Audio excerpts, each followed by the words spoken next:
Hello chess friends and welcome to your of Chess channel and welcome to an amazing tournament that started yesterday. Welcome to the Tata Steel Masters in 2025. So this tournament is a 13 round robin of 14 players.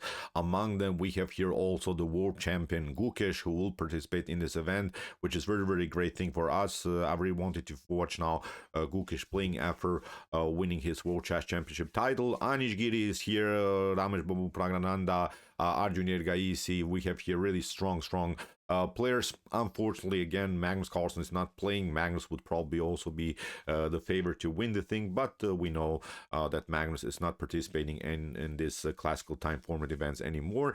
And before we start to analyze some games, I wanted to say that I'm sorry a little bit that I didn't cover now games recently here on my YouTube chess channel. I had some private things to solve. Now everything is fine, and from this point on, we're continuing with the great tempo. We're continuing, of course, to follow great events and of course beautiful games from the computer chess world. And we're starting now this Tata Steel Masters from the round one with an amazing gameplay by the world champion Gukesh against Anish Giri. This game was a brutal roller coaster with really many ups and downs, with really incredible mistakes, I would say, under huge time pressure. Put your seatbelts on and enjoy really in a crazy game between Gukesh and Anish Giri. So with white, Gukesh, the world champion, opened with the move knight to f3, the Zukertort opening. We have knight to f6, g3 d5, bishop to g2 c5 leads now into the king's Indian attack, kingside castling by Gukesh, and now the standard and normal knight to c6. Now after move d4, we have now the so-called reversed Grunfeld. So basically white is playing sort of a Grunfeld style, in a Grunfeld defense style, wants of course to challenge now this powerful center that black has here, and in some lines, for instance, if black takes, in some lines maybe black could be also left with an isolated d pawn, which is, I think, a strategic idea here from white's perspective. e6 by Anish is not allowing that, is keeping now everything compact here in the center of the board. And now Gukesh goes into a very aggressive sideline with the move c4, d takes c4, queen to a4 puts more pressure against this knight on c6, because in some lines, for instance, if you try to play c takes d4, then you run, I think, into a very tough line to handle here from black's perspective. Knight takes d4 could happen, and then if you play queen takes d4, bishop takes c6 has been played. This line has been played many times in chess history, but I would say it's not something that I would recommend here black to do. Then after bishop to d7, rook to d1 is here a great counterattack by white, and then after bishop to c6, queen takes c6, b takes c6, and rook takes d4 leads now into this line, in which, okay, black has an extra pawn, but both of these pawns on the c file are weaknesses, will be attacked, of course, in the next couple of moves. Strategically, I would say slightly better position for white. Again, I'm not saying this completely lost or something for black, but I would not love to play this position anymore from black's perspective. So after queen to a4, Anish goes into the correct line. I would say bishop to d7 equalizes the game immediately, and now after d takes c5, bishop to c5, and queen takes c4, we are reaching now, I think, pretty equalish position. Bishop to e7 by Anish, and now after knight to c3, pretty equalish position. You see also the evaluation bar here. My Stockfish engine and home evaluates this position as 0.0 with great chances now for both sides. Castling by Anish, e4 by Gukesh, and now rook to c8. Good move again by Anish, simply putting more pressure against the queen on c4. That's why queen to e2, and now bishop to c5, which becomes now a theoretical novelty, a move that we haven't seen so far in chess history. In chess history, queen to a5 has been played, e5 also.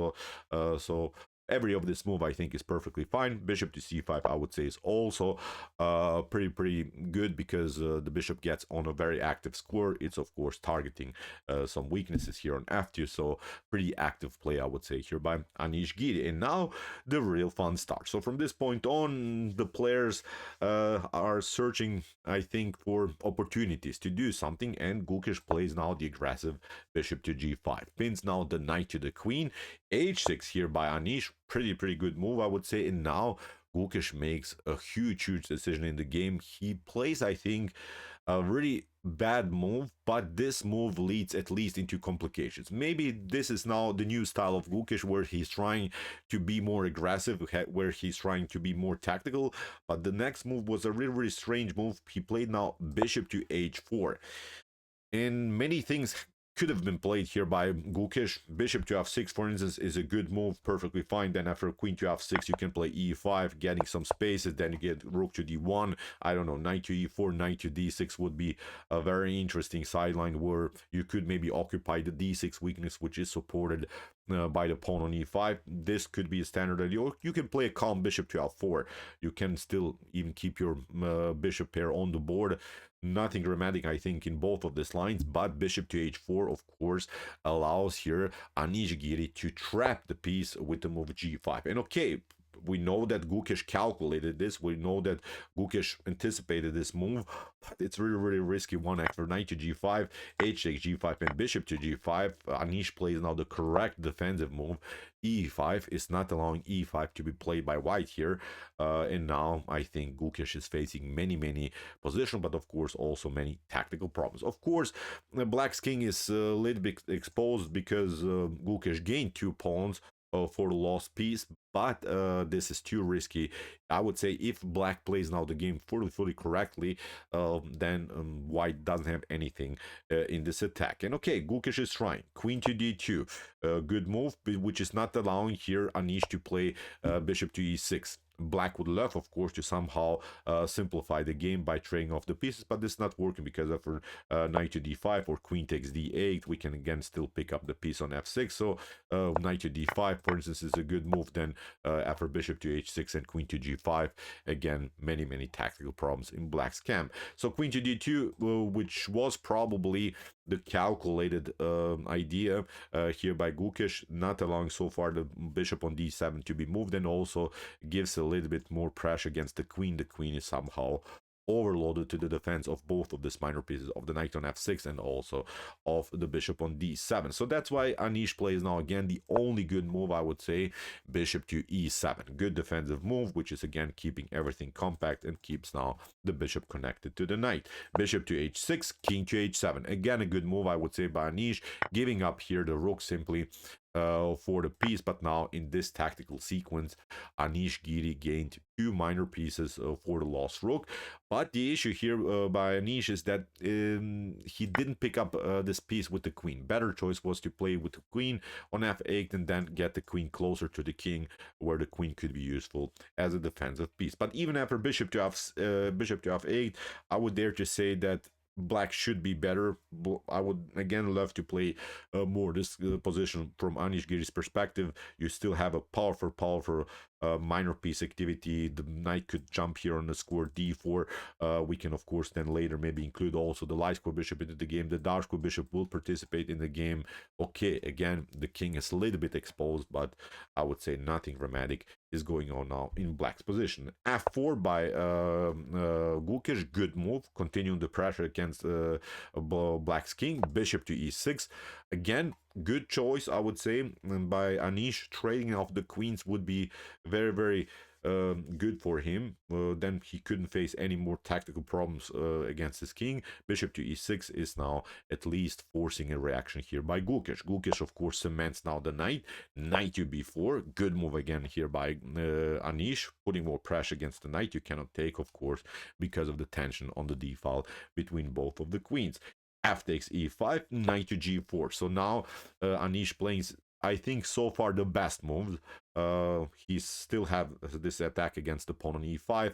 e4 is weak anyway, and now in some lines, if the bishop comes into the game, there could be again many tactical problems now in white's position, because the f2 weakness is something now that bothers now Gukesh in the continuation of the game. Rook from a to d1. Finally, Gukesh keeps now his queen protected, and now king to h8. And here, in order to stay in the game, in order to keep somehow the pressure, Gukesh should have played queen to f4. Queen to f4, the only good move, I would say, here for white, keeps at least the tension. Then after knight to c6, attacking the pawn. The issue is, and then after potential h3, you cannot really pick up this pawn on e5.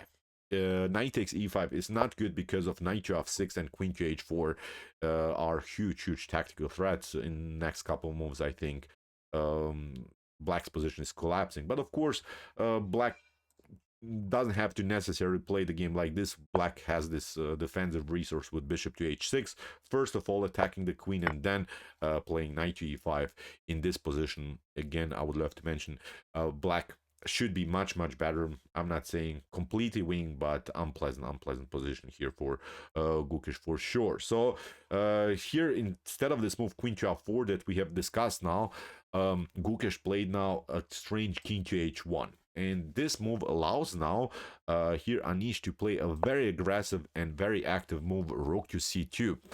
The queen would have not been attacked, of course, if the queen would be now on f4, and now Anish gets an extra tempo, and the tempos now in this very open battle are crucial here. Gukesh has to now step back. He plays now the move that he should have played earlier, and now knight to d5.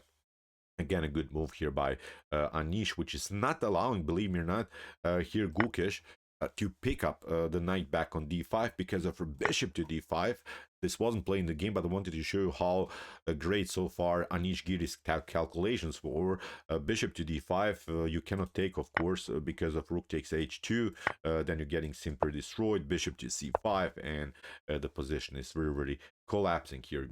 After bishop to d5, then White should play something like rook to f3, but look at this. Rook to e2, you're trying to pick up this one, and now look at this. Bishop to f3, if you, for instance, pick up the piece here, then you get checkmated. If you play here bishop to f3, then this rook is hanging on d1. The position is really bad here, of course. For White. So that's why instead of this move e takes d5 that Gukesh could not play, he played now queen to f3. So trying to keep somehow the pieces on the board. And now here in this particular position, Anish had, I think, even a completely winning idea. The position is so bad for Gukesh that many things are working, and here the winning idea, maybe just for fun, if you want to maybe practice some tactics, pause the video and try to see now really the best idea here for black. Black moves, and I would say black wins the game. What's now the winning idea here?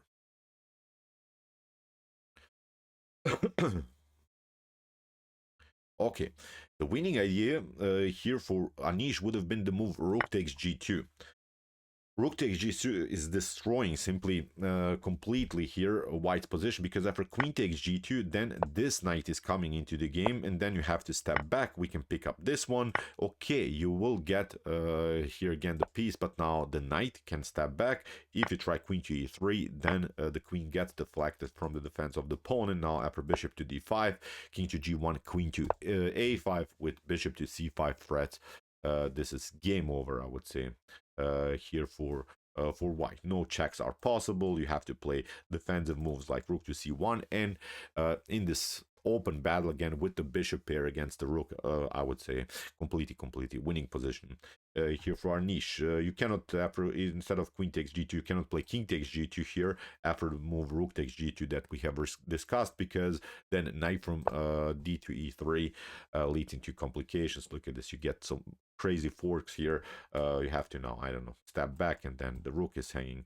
Maybe in some lines you can, I don't know, even give up the queen here, but game over, I think we can agree here for Gukesh. But instead of rook takes g2 that Anish should have played, Anish played queen to b6, which still is a much better position for black, but with further complications. I think also the previous line with rook takes g2 was very complicated. Look at the time management. Both of them had really not so much time on their clock. Anish around 4 minutes and Gukesh only 37 seconds in this particular position. Queen to b6 here. Gukesh had to play now e takes d5. Rook to f2. Good move by Anish, keeping simply the attacking flow. And now queen to c3. Here, Gukesh has to step back, and at least he's doing something. He's trying somehow to put more pressure against the king on h8. So far, not directly, but of course, if the pawns are rolling, then the queen could be very dangerous. And now, in this position, Anish makes another mistake. Here, the evaluation is about +2 in black's favor, and Anish doesn't react correctly. Here again, he has a completely winning idea with the potential bishop to f5. Bishop to f5 maybe seems a little bit strange because you're allowing e6, but it doesn't matter. Then you can cover, e takes f7, and then you go with here with king to h8, king to h7, because the threat was obviously here on the move f8. Then you cannot take because here of the potential promotion here by the pawn. So now you play king to h7, and now okay, white has this very progressive passer on the f file, but still with this harmony, with this beautiful piece activity by black, again a much better position here for Anish. But instead of bishop to f5, Anish played a seemingly aggressive move, bishop to b4. Seems tempting, but the bishop is supposed to defend here the king, and now queen to c1 by Gukesh. Good move, which allows him here to somehow get the queen very active here in front of black's king. Bishop to f5 finally, queen to g5. Now both pieces are under fire. We have bishop to f8. You see Anish admits now his mistake. He's getting the piece back. He should have, as I said, stayed with the bishop more connected to his king, and now here Gukesh plays now another blunder, which is really strange. Might, again, maybe just for fun, pause the video and try to deliver here a good check. Which check is better, queen to h5 or queen to h4? What would you do now in this particular position? What's now the correct choice? Chess is really crazy.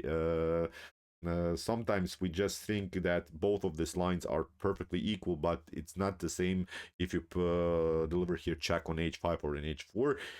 In the game, here Gukesh delivered the bad queen to h4, which is not good because you're not keeping the queen closer to the king. Queen to h5 would have been better because if you, for instance, cover, then we can step back. Then you're trying maybe to pick up this one. Okay, you're running into some forks, but the queen is now also connected to the pawn. Maybe the queen could come here, and now in some crazy lines, you can even, I don't know, sacrifice some pieces here. You can, I think, here even give up the piece. And now in this tactical sequence, after potential queen to e3, the position should be equal, although white still lost the minor piece here in this tactical sequence, but you have a very unpleasant pawn that you can push, and in many of these lines a potential check is possible. So even perpetuals, I don't know, in many of the sidelines could happen. Both kings are too exposed. That's, I think, here the huge issue. So here I think this was the last chance maybe for Gukesh to squeeze draw out of the seemingly lost position. But after queen to h4, what Anish should have simply played, and it's again completely winning here for him, is the move king to g8. Simply step back. You allow maybe here white to push the pawn, but now you simply trade off the pieces. Knight to f2, rook to f2, and now queen to f2 leads now into this line where you see there are potential checks that are possible, and now the queen cannot get back here on the back rank. That's the issue about this move queen to h4. You cannot really protect anymore your back rank problems, and now after something like queen to g5, you're trying to get the queen here somehow to protect, and then I don't know, bishop to g6, h4. Again, there is a threat of queen to e1, king to h7, and now h5, but still you have this resource. Even if for instance e7 happens, then you have this one, queen to e1, and you pick up the pawn. Again, completely losing position here for Gukesh. But instead of this move king to g8 that Anish should have played, here Anish played bishop to h6. He covered with the minor piece here, and now you see the issue about this move is that black's pieces are somehow overloaded. The bishop is protecting the knight is protecting the bishop is still somehow locked here on the h file. The knight is also connected to the rook on f2. So here I think Anish put himself in unnecessary trouble by placing the piece simply here. King to g8, as we mentioned, simply solves any tactical problems in black's camp. But this is understandable. Again, I wanted to point you out the time management here. Anish was around 1 minute on the clock, Gukesh 33 seconds on the clock. They're getting, of course, 30 minutes per move on their clock, but they have to also write down the move. So it's very, very hard sometimes to play under such time management. After bishop to h6, rook from d2 e1 by Gukesh, we have queen takes b2. Very, very good move. Again, here at least you're trying somehow to battle for the g2 square. And now Gukesh makes another blunder, which is again allowing here Anish to have a completely winning position. Here, in order to stay in the game, Gukesh has to play rook to f2, has to simply release the pressure. And then after queen to f2, you play rook to g1, have to play. Then after queen to d4, with some threats of a smother mate on f2, now you play rook to f1. You maybe allow here this idea, but then you can play rook to f2, queen to f2, and then you can pick up this one. So that's the issue here for Anish Giri that we have discussed previously, that the bishop was unnecessarily placed on the h file, so now it's becoming, of course, a tactical problem. For rook to f1 here, in order to stay in the game, then black can play a very aggressive bishop to e4, queen to d8. And again, this line leads into a drawish position, because now you can suddenly play perpetuals, and this should be a completely drawish position. So rook takes f2 was now the only drawish idea here for Gukesh. But instead of rook takes f2, he played h3, allowed here Anish Giri to play a beautiful and really amazing counterattack with the move bishop to e4. Great move by Anish, which is now completely winning here for black. Black has an evaluation +5 in his favor. Rook takes f2 finally now by Gukesh, but now it's not working, because after knight takes f2 and king to g1 that Gukesh had to play, now Anish had a completely winning position with only one move. There is only one winning idea, maybe just for fun. Again, pause the video and try to see now the best move here for black. Black moves and wins the game. What would you do now in this particular position? Very tense battle here. So you see, Anish had around 40 seconds on the clock, and he missed now completely his idea. The issue for Anish here is that only one move is winning, every other move is completely losing. That's the huge problem. Anish should have played a very aggressive knight to g4. Look at this, knight to g4 is such a stunning idea. For instance, you can try rook to e4, then you get this one, queen to b6 check, king to h1, queen to b1, and now you have to cover. You can just place, of course, some pieces in between, but you are completely lost. If you play here h takes g4 after this move, knight to g4, then the issue is you get checkmated on g2. If you play bishop to e4 instead of taking the knight, then the second rank is clear now, and queen to f2 and queen to h2 leads now into a beautiful checkmate pattern with the knight and the queen. So knight to g4, winning idea. You can resign immediately. Maybe you can prolong the game by playing, I don't know, queen to h6, knight to h6, rook to e4, but we can agree, I think, again, we have here situation queen versus rook with still two minor pieces on the board. Game over here for Gukesh. But instead of knight to g4, here Anish played queen to b6, a huge blunder, and that's what I said. It's not like he made a blunder and he doesn't have a winning game now. It's a blunder and now you're completely lost. So in one move, things are turning really around here. Now Anish is simply lost because of queen to f6, simplifying the game. Queen to f6, e takes f6. The knight is still hanging. We have to play bishop to g2. King takes g2. Anish is trying to escape with his knight. He still has the situation where still has two minor pieces against the rook, but now rook to e8 first, a check. Now this pawn is rolling. Here Anish has to stop now this pawn. Rook to e5 first, an attack against the knight. Knight to d7, and after rook to e7 in this particular position, Anish Giri resigned. So what's the issue? Rook to f6 can be played, of course, but now d7, you have to now give up the knight for pawn, and rook takes d7. Then we'll pick up many of these pawns. We have a 2 versus 1 pawn majority here, and obviously completely winning position here for Gukesh. This was really crazy roller coaster, completely crazy game where Anish had so many winning chances, but the time management is rough here. Anish didn't find the best solutions. Gukesh won how his first game in the round one of the FIDE, of this Tata Steel Chess Masters in 2025. So, okay, Gukesh was lucky yesterday, but okay, this is chess. Gukesh tried to spice it up with this bishop to h4, crazy idea. Got rewarded for his aggressive play, but this was very risky by the world champion, by the youngest world champion of all time, by Gukesh Tomaraju. So, okay, this will be the tournament that will follow now, of course, in the next couple of days. I hope that you enjoyed this analysis. We'll cover, of course, so many great games from this event for sure.